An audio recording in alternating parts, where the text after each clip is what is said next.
Hoy es lunes 27 de marzo de 2023, entrando a la recta final de marzo. La próxima semana es Semana Santa, por cierto. Y entonces, bueno, vamos a ver, como cada lunes lo hacemos, cuáles fueron las noticias más importantes que los mexicanos consideraron ocurrieron en la semana previa, la semana que terminó ayer, domingo 26. Parecía que era una semana baja, parecía. Y sin embargo, fue una semana muy álgida. De hecho, la noticia más importante para los mexicanos, al preguntarles a ellos, fue una trágica, porque fue la muerte de un personaje muy querido, Chabelo.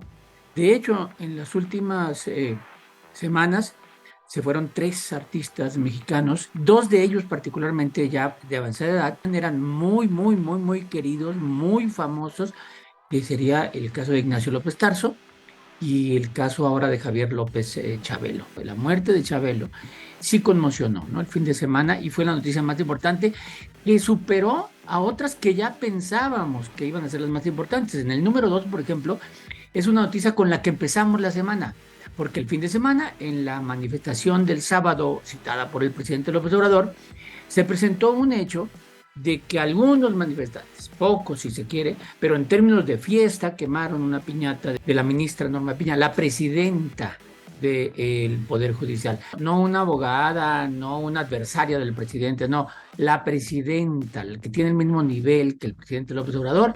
Unos manifestantes quemaron la figura de la ministra Piña en un país lleno de feminicidios, en un país lleno de violencia política, con un discurso presidencial que permanentemente la critica, la ataca, la exhibe. ¿Qué motivó que esos manifestantes hicieran esto? Y entonces se presentó el lunes, pues, deslindes, reclamos de muchos políticos, incluso de Morena, diciendo que eso no se debía hacer. El presidente lo dijo, aunque no con la fuerza suficiente para la voz que se esperaba del presidente López Obrador. Después, el mismo lunes, vivimos un momento de esos que hace mucho no vivíamos. La atención a un fenómeno deportivo, con una selección que aunque perdimos, todo el mundo terminó contento con ella, que es la selección mexicana de béisbol, que llegó a semifinales, ¿no? En fútbol ni pensar que hubiéramos hecho eso en el Mundial de Béisbol, contra los favoritos y finalmente campeones, contra Japón. Y les fuimos ganando todo el partido hasta el noveno inning con dos dobletes consecutivos de Japón. Nos dejaron tendidos, pero los que nos gusta el béisbol disfrutamos ese juego.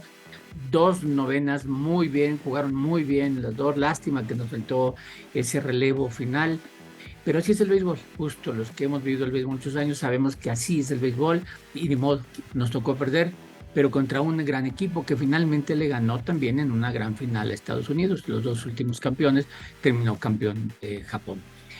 Otra noticia, ya entrando al ámbito político, la Norma Piña también era político, ¿no? Pero entrando en un ámbito ya político partidista, digamos, en el PRI hay un golpe de Estado. El coordinador de la bancada de senadores, de los 13 en ese momento senadores de la bancada del PRI, era Miguel Osorio, había sido el senador electo por unanimidad desde el principio del sexenio, pero su enfrentamiento con el presidente del PRI, Alejandro Moreno, pues generó esta tensión. De hecho, habían demandado, algunos senadores habían reclamado a algunos senadores a Alejandro Moreno. Había un pleito, pues, del coordinador de la bancada del PRI, Miguel Osorio, con el presidente del PRI, Alejandro Moreno. Y de la noche a la mañana, pues le dan un golpe de Estado. Se reúnen la mayoría de senadores, alentados seguramente por la presidencia del PRI, y deciden destituirlo. Incluso antes de que lo destituyeran, pues Miguel Osorio dice: me retiro, no voy a estar a fuerza.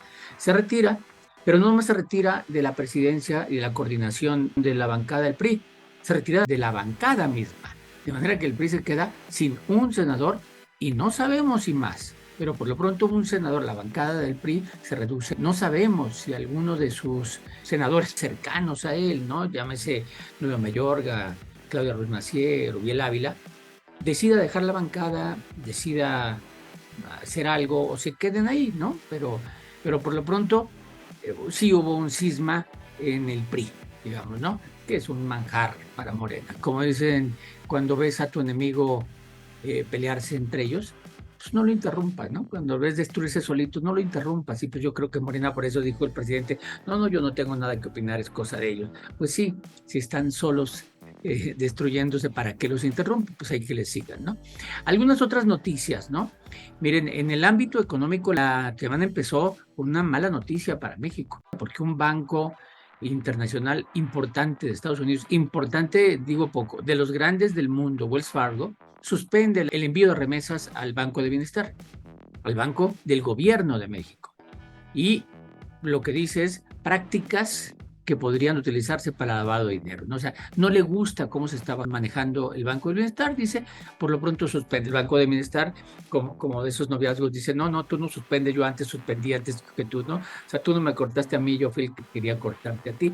Pero el caso de Wells Fargo da una noticia que no deja bien parado al Banco del Bienestar, no porque no envíe las remesas, ¿eh? Si quiere enviarlas de ahí, si no quiere enviarlas a otro lado, no, porque por lo que dice que no quieren ver las remesas. Ese es lo grave del comunicado.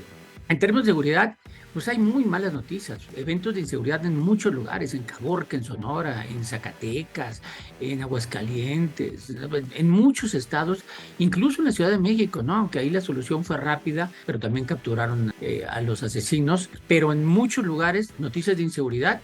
Y específicamente el subsecretario de Seguridad Pública del municipio de Guanajuato, de la capital del estado de Guanajuato, fue asesinado. O sea, sí, los asuntos de inseguridad dominaron mucho esta semana. Más del tema político, se formaron ya las quintetas para elegir a los consejeros del INE, muchos criterios de análisis de que quiénes son, de dónde vienen, algunos muy calificados, muy calificados que no entendemos mucho por qué no están, como Javier Aparicio, un académico muy respetado y que de repente pues, no aparece ahí. Pero el caso es que ya se formaron las quintetas, esta semana veremos cómo evoluciona, vamos a tener los consejeros del INE y va a haber mucha política alrededor de ahí. Marcelo Ebrard, una de las corcholatas, presenta con mucho éxito su libro. No he leído su libro, pero mucho éxito porque tuvo mucha repercusión su presentación, mucha repercusión de quienes lo hicieron, mucha presencia en medios, se destapó abiertamente, ya todos sabíamos que quería. Fue una semana para Ebrard que fue muy positiva. La presentación del libro en los aspirantes, en los precandidatos, siempre de alguna manera son pretextos para hacer campaña alrededor de una publicación, de un proyecto de nación. Marcelo Ebrard ya tiene su libro, ya lo presentó, le va a seguir siendo de pretexto, pero le fue muy bien en la semana de lanzamiento. Al final de la semana, el viernes en la tarde, nos enteramos que la Suprema Corte de Justicia, vía el ministro Lainez, suspende el plan B. Vamos a ver cómo reacciona la presidencia, ya sea con un comunicado acusándolo de violar la Constitución al hacerlo y de usurpar funciones, etcétera. Pero el caso es que por lo pronto el plan B queda suspendido. Vamos a ver cómo funciona, pero aparte el plan B completo, no una parte. Entonces, bueno, esa discusión va a seguir. Vamos a ver. Internacionalmente, en Francia, graves disturbios después de la decisión del gobierno de Macron de subir 2 años la edad de jubilación. Disturbios reales, fuertes en la calle, con una decisión que el gobierno de Francia dice, no me echo para atrás. ¿Por qué? Porque es la única forma viable de sobrevivir para este gobierno. Son decisiones que se están tomando en muchos lugares del mundo, evidentemente impopular, porque le pegan claro a una clase trabajadora que tenía la expectativa de que a los 62 años se jubilaba y empezaba a recibir su pensión y a disfrutar su descanso, y le dicen, no, 2 años más, 64, trabájale 2 años más. Eso en muchos lugares está ocurriendo. Como ven, fue una semana de muchas noticias importantes, sobresaliendo la desafortunada muerte del niño Chabela. Gracias, soy Rey Campos de Vitovsky.